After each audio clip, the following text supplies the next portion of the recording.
The New York Jets play an at-home away game against the New York Giants this week at MetLife. What can the New York Jets do to make sure that we come out as the winners?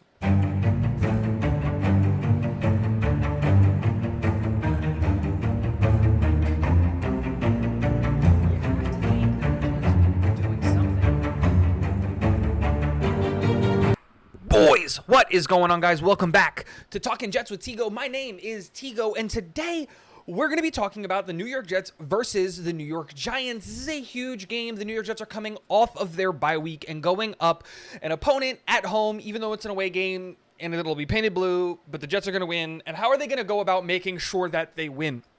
It's a very, very important question, and there are a couple of things that the New York Jets can do to make sure that the good guys come out on top, and that's what we're going to be talking about today. When we look at the New York Giants and the New York Jets, one story kind of is the same for these two teams, and then there's one very, very, very drastically different story about these teams. This is the story that we both have is the story of struggling offenses, one more than other. If we look at PFF and the rankings that these offenses have for both the Giants and the Jets, we can see that the Giants are ranked 32nd amongst all 32 teams, and the Jets are not that much better, ranked 27th according to PFF. Now, you got to take everything that PFF does with a grain of salt, obviously, but it still does give us a little bit of a picture and does kind of tell the story of a New York Jets team that is struggling to get things going offensively and a New York Giants team that is also struggling to get things going. Now, here is the massive difference on what and where the New York Jets have their biggest advantage, and that is a story of two totally different defenses. The New York Jets, according to PFF, have the fourth best defense in the NFL, while the New York Giants have the 28th best defense in the NFL. And when we look at overall team rankings, we see that the New York Jets are considered the 15th best team, while the New York Giants rank dead last in overall PFF grades. Now, again, you got to take everything that PFF does with a grain of salt, but it does give us a barometer of what the expectation should be of our two teams. This is going to be a battle of can the New York Jets offense take advantage on what is a relatively weak defensive unit, because we know that the New York Jets defense is going to absolutely dominate the New York Giants offense. We have no excuses not to, with the expectation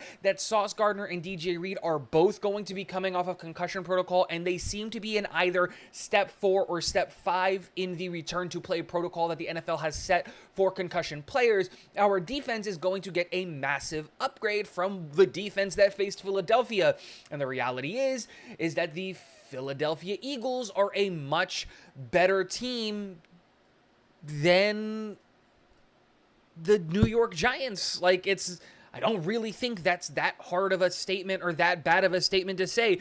The Philadelphia Eagles have the 6th best offense in the NFL. They have the 9th best defense in the NFL, according to PFF, and they're ranked 5th overall, according to PFF. And the New York Jets went head-to-head and toe-to-toe and beat that team. So the reality is that the New York Jets should be able to come on top and beat the Giants. Now, one thing, there's a couple of things, actually, that concern me. And the first thing that we're going to have to talk about is going to have to be, well, Robert Saleh-led New York Jets teams historically, the last 2 years, have struggled mightily coming off of the bye. For some reason, for some unexplained phenomenon that we don't really know, this team tends to struggle to get in games and to get things going when we come off of the bye. Now, we should be getting healthy, and we should be getting a lot of guys back, and there's a lot more juice in this season and a lot more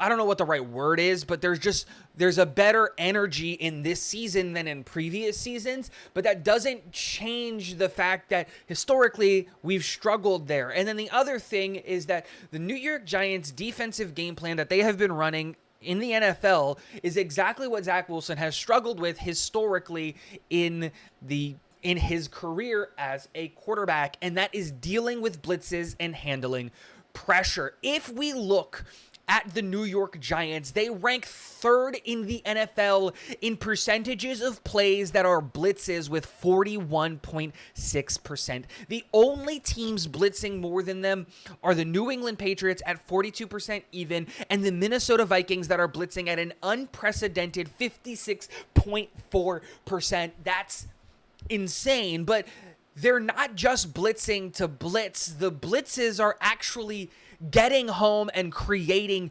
pressure. If we remove the New York Jets from the pressure, like the hurry percentage rates and all of that stuff, they are hurrying up the quarterback 8.8% of the time, which would put them at 10th if we remove the New York Jets 14.2, which is just astronomically high. It is 3 percentage points away from the closest second team in the Atlanta Falcons, but also the New York Giants are creating a ton of pressure as well with their blitzes, and that is a problem as well. When we look at the percentage of how much pressure they are creating, give me a second.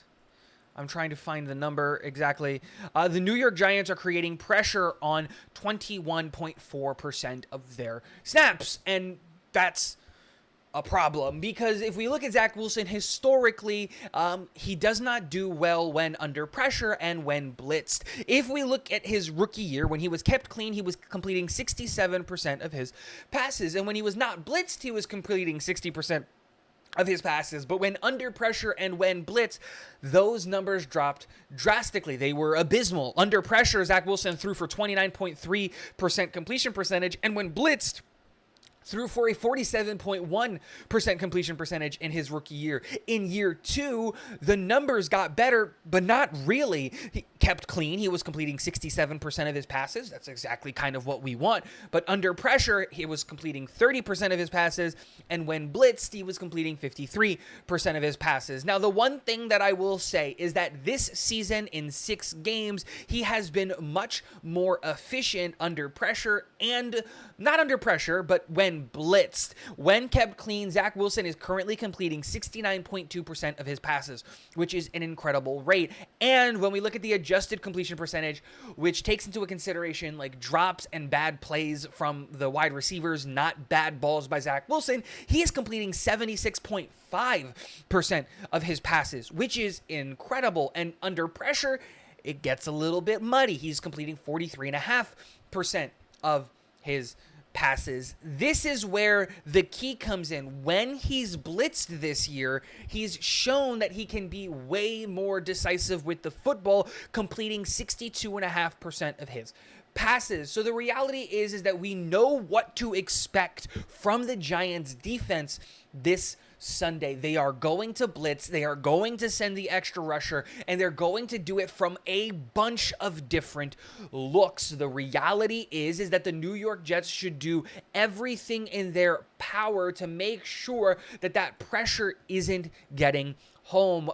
We, from top to bottom, the entire roster, we are better than the New York Giants at every single position. And there's not one where you would take a Giants player over a Jets player, except for maybe at quarterback, but that's a different conversation right now.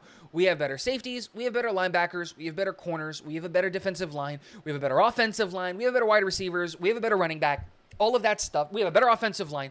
All of that stuff is true. However, we do have a massive mix match. Dexter Lawrence is an animal, and he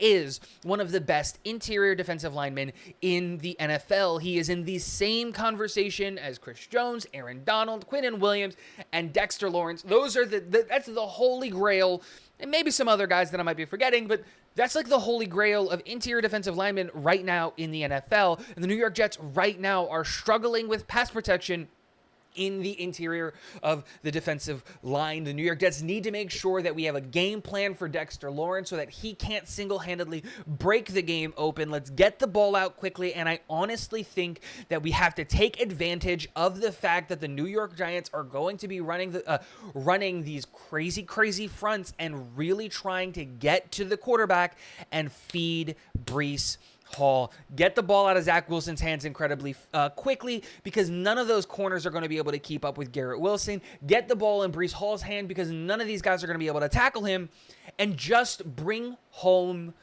a win. The Giants are very clearly a team in the midst of a rebuild, and not in the midst of a rebuild, but probably should be starting their rebuild soon. And while they have some really good pieces, they are not the same team as the New York Jets. These are two teams trending in different directions, and we should be able to beat the teams that you're supposed to beat. This is going to be an important game for the New York Jets, not because the Giants are such a difficult opponent, in my opinion, but more importantly, because you cannot play down to the level of competition. You have to play your game regardless of who's on the other side of you. And if we can go out and beat the Philadelphia Eagles, there's not a single team in the NFL that we shouldn't be able to beat, and that includes the Giants. Let me know what you guys think in the comment section below. I am kind of worried about this defensive line against our offensive line, which is incredibly hurt, and having a battle of defenses be the thing that decides it. Hopefully our offense